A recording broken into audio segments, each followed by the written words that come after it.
Assalamualaikum warahmatullahi wabarakatuh. We are from Group 10. We'll present our materials about roles. Before that, let me introduce the member of our group. There are me, Dewi Rosalia A, Syauqi Fawas M, Lusy Widya N. The first material will be delivered by me. Roles, grammar, and meaning. Why we discuss roles? The first part of the reply is that concepts such as agent, patient, instrument, and so on are regularly used in accounts of the active and passive constructions of preposition in English and of preposition and case suffix in other language. And with respect to various syntactic structure, it is essential to understand the difficulties in defining roles and to be aware of what counts a good practice in this area of grammar. The second part of the reply is that the concept of roles has never failed to elicit an immediate interested response from students. To use a colloquial phrase, it rings a bell and deserves to be explored. The third part of the reply is that roles are used in description of many languages other than English. Alasan kita harus belajar tentang roles karena yang pertama, bahwa konsep-konsep seperti agen, pasien, instrumen, dan sebagainya secara teratur digunakan dalam konstruksi aktif dan pasif, preposisi dalam bahasa Inggris dan sufiks dalam bahasa lain, dan sehubungan dengan berbagai struktur sintaksis. Sangat penting untuk memahami kesulitan dalam mendefinisikan peran, menyadari apa yang dianggap sebagai praktik yang baik dalam grammar.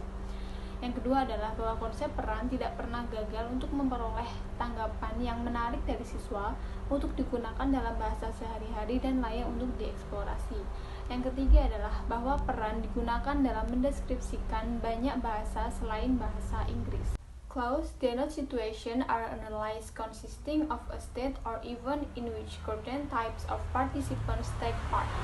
First, central participant such as agent and patient. Second, peripheral participant, such as place and time. The distinction between the central participants and the peripheral circumstance largely correspondent to the distinction between the core of a clause and the periphery of a clause. Jadi, sebuah klause itu menunjukkan sebuah situasi. Situasi dianalisis terdiri dari keadaan di mana partisipan jenis tertentu mengambil bagian. Yang pertama ada partisipan pusat, yang kedua ada partisipan periferal. Perbedaan antara partisipan pusat dan partisipan periferal sebagian besar sesuai dengan perbedaan antara inti klausa dan klausa tambahan. We can put roles to work. They can be used in the analysis of construction that have the same syntactic structure but different sets of roles. Jadi, kita dapat menempatkan peran untuk bekerja. Mereka dapat digunakan dalam analisis konstruksi yang memiliki struktur sintaksis yang sama, tetapi set peran yang berbeda. Example 1A. Memo at the spaghetti. B. Memo like lasagna. In the situation denoted by 1A, Memo is involved in an action, but not in the situation denoted by 1B. He has different roles, although in both Memo is the subject. Jadi dalam situasi yang ditunjukkan 1A, Memo itu terlibat dalam suatu tindakan, tetapi tidak dalam situasi yang ditunjukkan oleh 1B. Memo memiliki peran yang berbeda meskipun di kedua kalimat itu Memo adalah subjeknya. Example 2A. Emma met Harriet her friend. B. Emma met Harriet some food. In the situation described by 2A, Emma does some things to Harriet, whereas in 2B, Emma does something for Harriet. Again, Harriet play different roles, although Harriet in the indirect object in both example. Jadi dalam situasi yang dijelaskan oleh 2A, Emma melakukan beberapa hal untuk Harriet agar dia menjadi temannya, sedangkan 2B, Emma melakukan sesuatu, yaitu membuatkannya makan. Sekali lagi, Harriet memainkan peran yang berbeda meskipun Harriet adalah objek tidak langsung dalam kedua contoh di atas. Non-phrases can be conjoined as shown in example number 3, certain restriction apply, and example that fit the restriction sound out. Jadi ada juga frasa benda seperti yang ditunjukkan contoh nomor 3, pembatasan tertentu berlaku dan contoh yang melanggar pembatasan terdengar aneh. 3A. The quiz and I were cooking. B. Erika met her mother an omelette and the kitchen a mess. In 3A, I refers to an agent but the quiz doesn't. In Phoebe, her mother refers to the recipient of the omelette, but the kitchen certainly doesn't refer to a recipient. Coordinate non-phrases must have the same role. Jadi, dalam contoh yang ditunjukkan 3A, I atau saya merujuk ke agen, tetapi the which tidak merujuk ke agen. Dalam contoh 3B, her mother mengacu pada penerima an omelette, tetapi kitchen sangat jelas tidak merujuk pada penerima. Frasa benda terkoordinasi harus memiliki peran yang sama. For A, Bill went to London on Monday. B, Bill went on Monday to London. C, my brother lives near Strasbourg. D, near Strasbourg my brother lives. E, he planted the garden with rose last November. F, he planted the garden November with rose. Example for A shows normal neutral word order, cold phrase to London followed by time phrase on Monday. The reverse order in 4B is not neutral. The key point is that since all the phrases are prepositional phrases, there is no difference in constituent structure. What is the difference is the role attaching to the noun phrase in the prepositional phrase. Jadi contoh pada 4A menunjukkan urutan kata yang normal frasa tujuan yaitu ke London diikuti dengan frasa waktu pada hari Senin. Sedangkan urutan 4B itu tidak netral dan bahkan terdengar aneh karena di luar konteks. Poin kuncinya adalah karena semua frasa adalah frasa preposisi, tidak ada perbedaan dalam struktur konstituennya. Apa yang berbeda adalah peran yang melekat pada noun phrase dalam frasa preposisi. Example for C shows the natural order with a verb such as live, location phrase at the end of the clause. Example for D has the location phrase at the front of the clause, which is not natural order and could only be used if another speaker had used the phrase near Strasbourg and the speaker of 4D pick up the phrase and emphasize it. Jadi contoh yang ditunjukkan 4C menunjukkan urutan netral dengan kata kerja live, frasa lokasi di akhir klausa. Contoh 4D memiliki frasa lokasi di depan klausa yang bukan urutan netral dan hanya dapat digunakan jika penutur lain menggunakan frasa in near Strasbourg di depan penutur, mengambil frasa tersebut menekankannya. Example for E and for F are parallel to for A and for B. The last November can be moved to the front of the clause, but moving with rose to the front of the clause produces a very peculiar example. Jadi contoh 4E dan 4F itu sama dengan 4A dan 4B. The last November dapat dipindahkan ke depan klausa tetapi menghasilkan kata yang sangat aneh. Okay, the next material will be delivered by Syauqi Fawas. Time is yours. Okay, I will explain about criteria for roles. A major question is how we decide how many roles are needed in the analysis of a given language.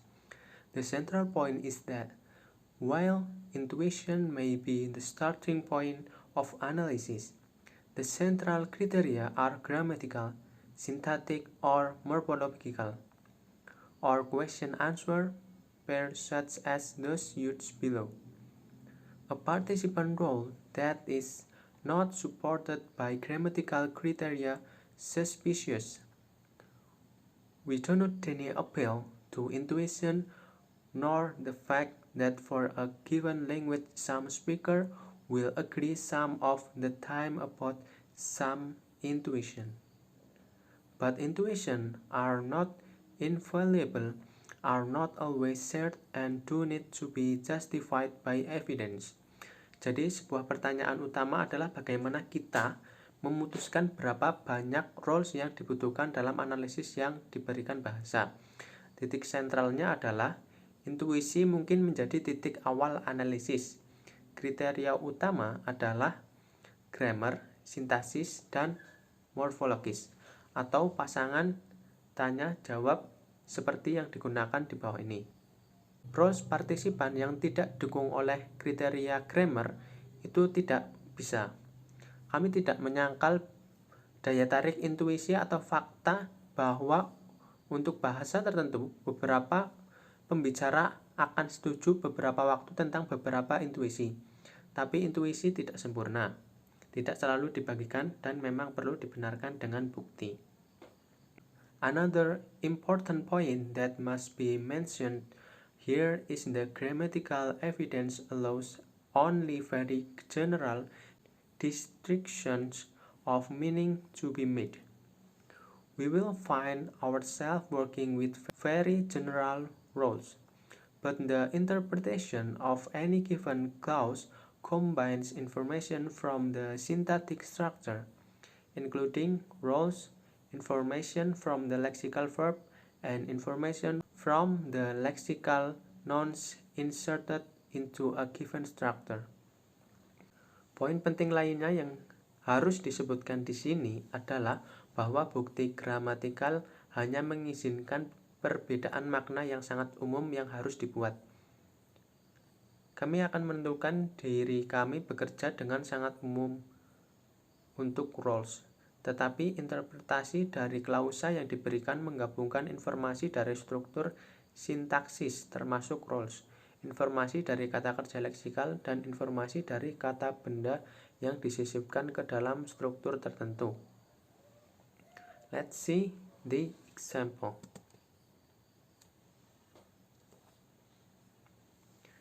The example number 13 until 15. Hartfield House is in Surrey. 14. Mr. Knightley rode to Kingston. 15. Eleanor and Marianne travel from Shropshire. In 13, Surrey has the role of place. It denotes the location of Hartfield House. In 14, Kingston has the role of goals, in that it denotes the goal or Mr. Knightley's journey, while in 15, Shropshires denote the starting point or source of the journey and has the roles of source.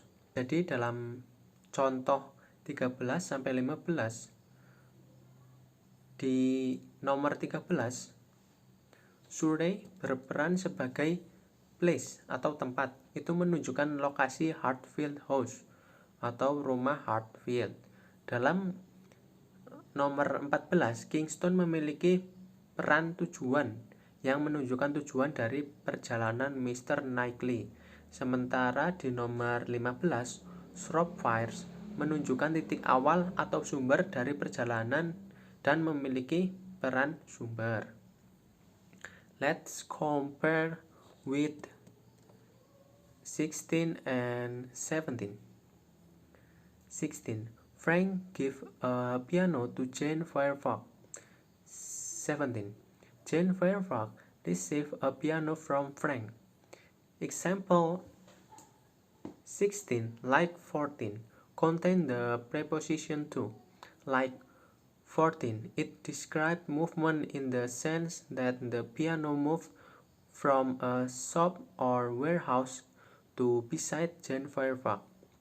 This parallel is captured by assigning Jane Fairfax the role of goals. Of course, the movement of a position to its owner is not exactly the same as the movement of person or vehicle to a destination.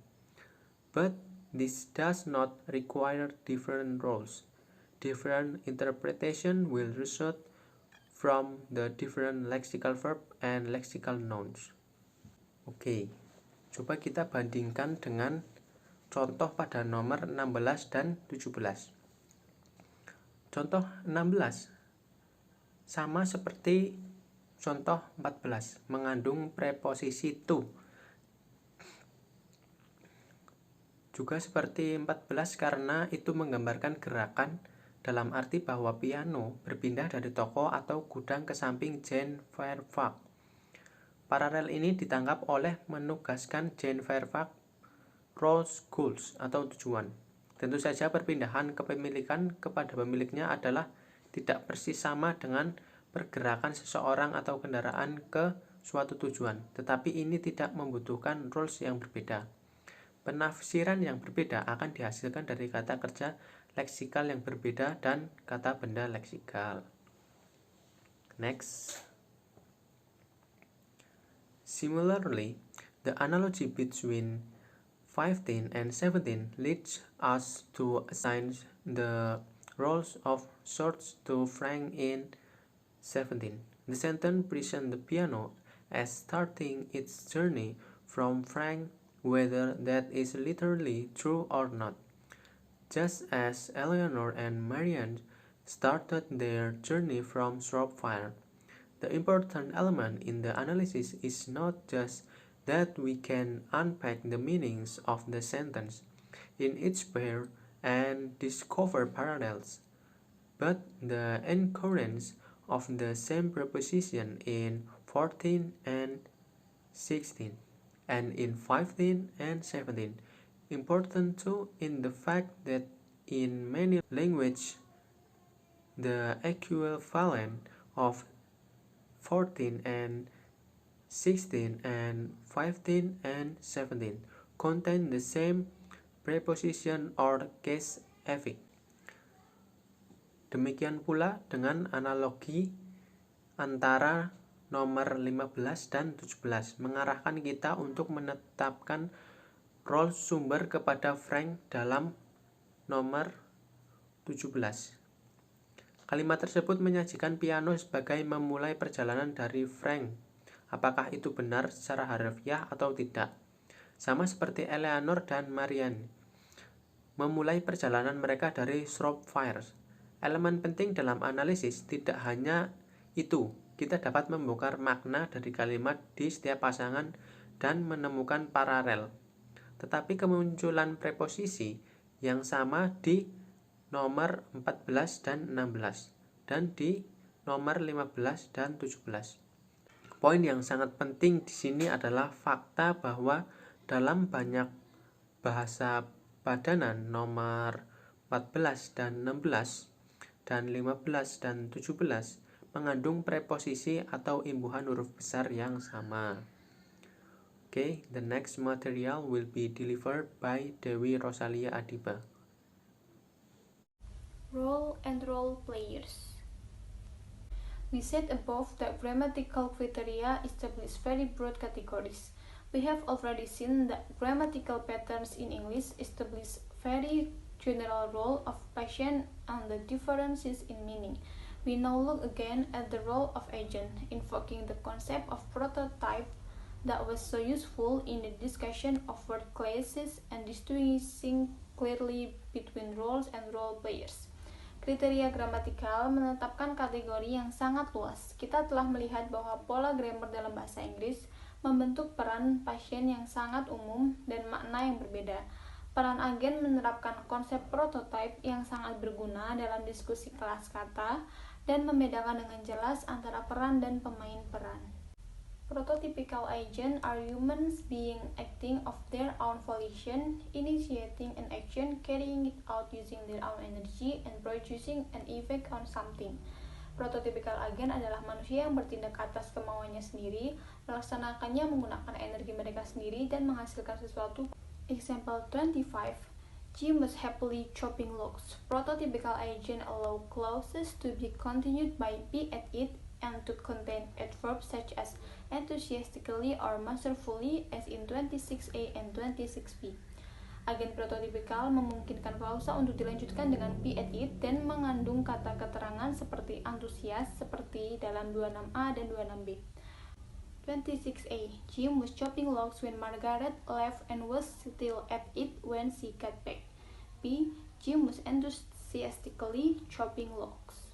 Some agents meet the general criteria outlined above but achieve some goal by exerting their willpower. Consider the example number 27.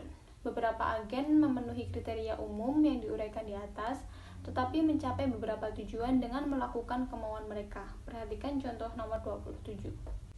27A. Captain Oates died in order to save his comrades. B. The fugitive lay motionless in order to avoid discovery. Verbs such as die and lie then denoted action but can be put into the imperative, which is not a test for actions but is a test for volition. Kata kerja seperti die dan lie tidak menunjukkan tindakan tetapi dapat dimasukkan ke dalam imperatif yang bukan merupakan tindakan tetapi merupakan kemauan. Some agents don't have volition, don't initiate an action, and don't expended energy. Example 28 is an instance of this. Note that it meets the above general criteria as demonstrated by 29. Beberapa agen tidak memiliki kemauan dan tidak memulai suatu tindakan, namun mereka tetap menghasilkan efek berdasarkan di posisi tertentu di tempat tertentu. 28. This arch support the weight of the tower. 29a. What does this arch do? It support the weight of the tower. B. What this arch does is support weight of the tower. C. This arch is supporting weight of the tower. Some agents initiate an action but do no more because they merely give a command to others to carry out some action. Beberapa agen memulai suatu tindakan tetapi tidak melakukan lebih karena mereka hanya memberikan perintah kepada orang lain untuk melakukannya. Example 30. The guard marched the prisoner round the yard. Penjaga menggiring para tahanan untuk mengelilingi halaman. A fourth type of agent is conceived of as using its own energy, a living creator, a machine, or a natural force. Jenis agen keempat dianggap menggunakan energinya sendiri, seperti makhluk hidup, mesin, atau kekuatan alam. Example 31a. The computer is playing 6 simultaneous games of 3-dimensional chess. B. The machine is crushing the record core. C. The flood swept away whole village. The computer, the machine, and the floods have their own non-human properties. They are simply subtype of agent.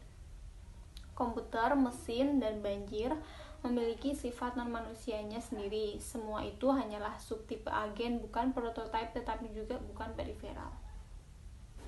Finally, consider the example in 32a. The intense cold killed the climbers. B. The climbers were killed by the intense cold.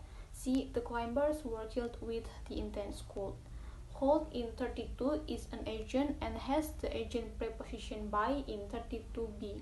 In 32c, it is preceded by with, which is the instrument preposition.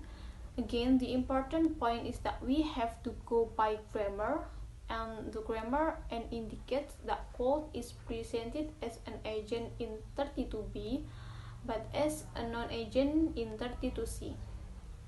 Cold di 32 adalah agen dan memiliki preposisi by pada 32b. Pada 32c didahului oleh with yang merupakan preposition instrument. Poin pentingnya adalah bahwa kita harus mengikuti tata bahasa, dan tata bahasa menunjukkan bahwa cold disajikan sebagai agent di 32b tetapi non-agent di 32c. One major criterion is that a difference in preposition indicates a difference in rule, but whether all occurrences of the same preposition can be analyzed as signaling rules. Salah satu kriteria utama adalah bahwa perbedaan dalam preposisi menunjukkan perbedaan peran, tetapi apakah semua kemunculan dari preposisi yang sama dapat dianalisis sebagai menandakan peran yang sama. Contohnya 33a, Catriona opened the door with this key. B. The visas are with the passport. C. Sally went to the party with Andrew. D. Alan made the loft with the strong white floor. E. The builders made the wall with concrete blocks. The one noun that obviously denotes an instrument is key in 33a. In the situation described by 33b, the visas and the passport are in the same place. The passport are used as an orientation point for stating the whereabouts of the visas. In the situation described by 33c, Sally and Andrew are in the same place. They are together as they make their way to the party, and they are together at the party. In the situation described 33 and the 33a, the floor and the concrete blocks are perforce in the same place, the loft and the wall. The examples in 33 have in common the notion of being in the same place.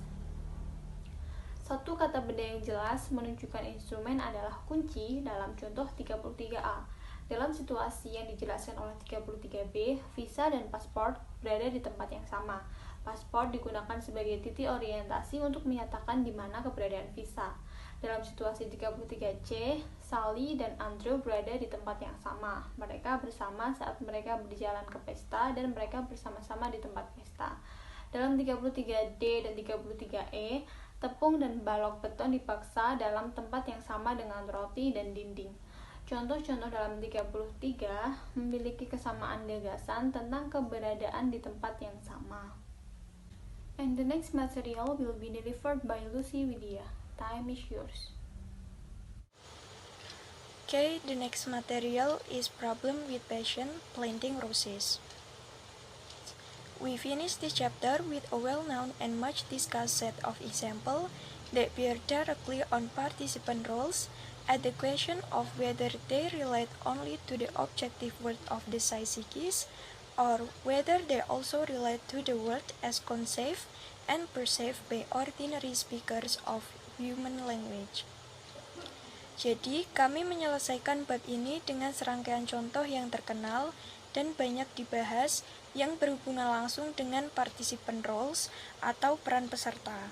Dan pertanyaan apakah mereka hanya berhubungan dengan dunia objektif fisikawan atau apakah mereka juga berhubungan dengan dunia seperti yang dipahami dan dirasakan oleh penutur biasa. And then this is the example are in 34A and 34B.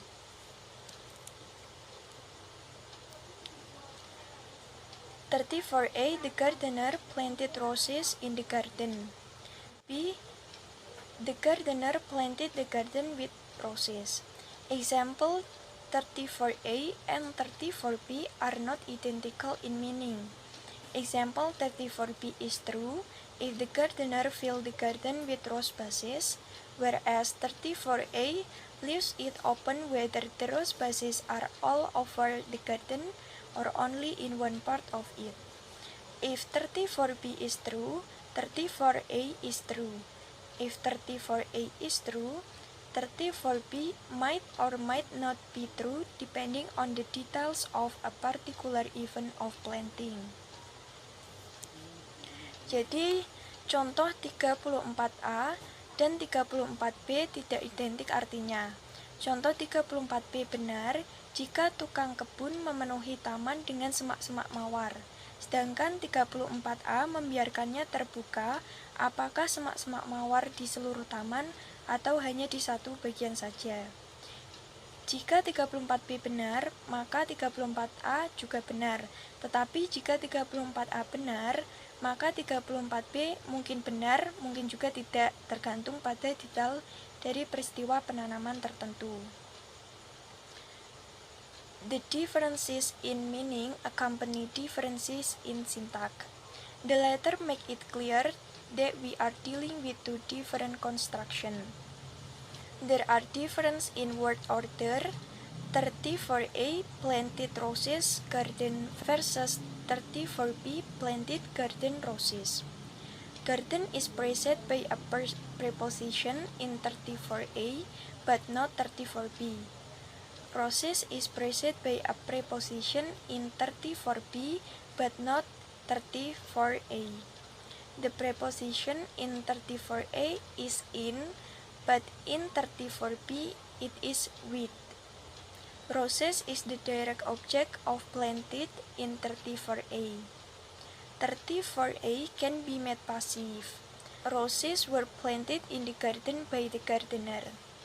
In 34B, the direct object is garden. Witness the passive, the garden was planted with roses by the gardener.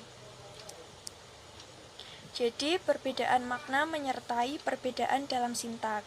Yang terakhir memperjelas bahwa kita berhadapan dengan dua konstruksi yang berbeda. Ada perbedaan pada urutan kata pada 34A yaitu planted roses garden dengan 34B yaitu planted garden roses. Garden didahului oleh preposisi di pada 34A, tetapi 34B tidak. Roses didahului oleh preposisi in pada 34B tetapi pada 34A tidak. Preposisi di 34A adalah in, tetapi di 34B preposisinya adalah with. Di 34A, roses adalah direct object dari planted. Kalimat 34A dapat diubah menjadi pasif, yaitu menjadi roses were planted in the garden by the gardener. Dalam 34B, direct objeknya adalah garden. Jika dibuat pasif, menjadi the garden was planted with roses by the gardener. The next is, the crucial point is that the grammatical criteria shown in 34A, roses is the direct object. They are present as being directly operated on by the gardener. In 34B, the garden is present as being directly operated on by the gardener. Jadi poin pentingnya yaitu kriteria tata bahasa menunjukkan bahwa dalam 34A, roses adalah direct object. Roses dioperasikan langsung oleh the gardener. Sedangkan dalam 34B, garden disajikan sebagai yang langsung dioperasikan oleh the gardener. In terms of role, roses in 34A is passion and garden in 34B is passion. Normally, the passion in a clause is interpreted as being completely affected by the action. The rows are completely affected in 34A, but this tells us nothing about the garden. The garden is completely affected in 34B, and this gives us the essential difference in meaning from 34A. Jadi dalam ketentuan roles, roses di 34A adalah passions dan garden di 34B adalah passions. Biasanya passion dalam klausa ditafsirkan sebagai sepenuhnya terpengaruh oleh tindakan. Roses benar-benar terpengaruh di 34A, tetapi ini tidak memberi tahu kita apapun tentang garden. Garden sepenuhnya terpengaruh di 34B, dan ini memberitahu kita perbedaan penting dalam arti dari 34A. Of course, this interpretation can be overridden by the insertion of adverbs such as partly, the gardener partly planted the garden with roses, or by a change in preposition. The gardener planted roses in the garden does not have the same meaning as the gardener planted roses all over the garden. The difference between in and all over is crucial. Similarly, the gardener planted the garden with roses does not have the same meaning as the gardener partly planted the garden with roses. However, in the absence of such adverbs, the basic interpretation stands. Tentu saja interpretasi ini dapat diganti dengan penyisipan kata keterangan seperti kata keterangan partly, yaitu menjadi the gardener partly planted the garden with roses, atau dengan merubah preposisi. The gardener planted roses in the garden tidak memiliki arti yang sama dengan the gardener planted roses all over the garden. Perbedaan antara in dan all over sangat penting. Demikian pula dengan gardener planted the garden with roses tidak memiliki arti yang sama dengan the gardener partly planted the garden with roses. Namun dengan tidak adanya kata keterangan tersebut, interpretasi dasar berdiri. And then the next is the difficulty is that this alternative treatment ignores the grammatical evidence. The different meanings of 34A and 34B demonstrate that grammatical differences which some analysts might dismiss are actually important. We are not entitled to give preference to the presence of partly or to the contrast between in and all over, while ignoring the contrast between in and with and a difference in grammatical function. For example, garden as oblique object in 34A and as direct object in 34B. We must also keep in mind that different construction allows speakers to take different perspectives on what the psychics would treat as one and the same situation. Kesulitannya adalah bahwa penafsiran alternatif ini mengabaikan bukti gramatikal. Arti yang berbeda dari 34A dan 34B menunjukkan bahwa perbedaan gramatikal yang mungkin diabaikan oleh beberapa analis sebenarnya penting. Kita tidak berhak mengutamakan adanya partly atau membandingkan antara in dan all over dengan mengabaikan perbedaan antara in dan with dan perbedaan fungsi gramatikal. Misalnya, garden sebagai oblique object di 34A dan sebagai direct object di 34B.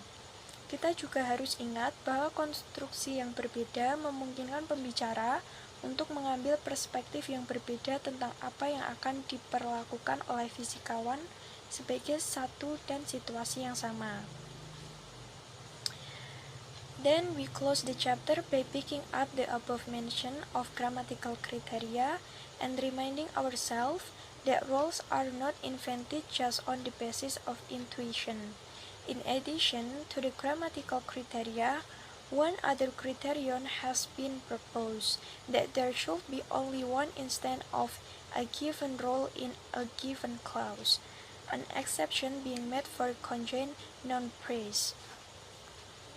Jadi, kami menutup bab ini dengan mengambil kriteria gramatikal yang disebutkan di atas dan mengingatkan diri kami sendiri bahwa rules tidak diciptakan hanya berdasarkan intuisi. Selain kriteria gramatikal, satu kriteria lain telah diusulkan, bahwa seharusnya hanya ada contoh rules tertentu dalam klausa tertentu, pengecualian untuk NP non phrase yang digabungkan. Okay, these are our presentation about rules. Thank you for your attention. Wassalamualaikum warahmatullahi wabarakatuh.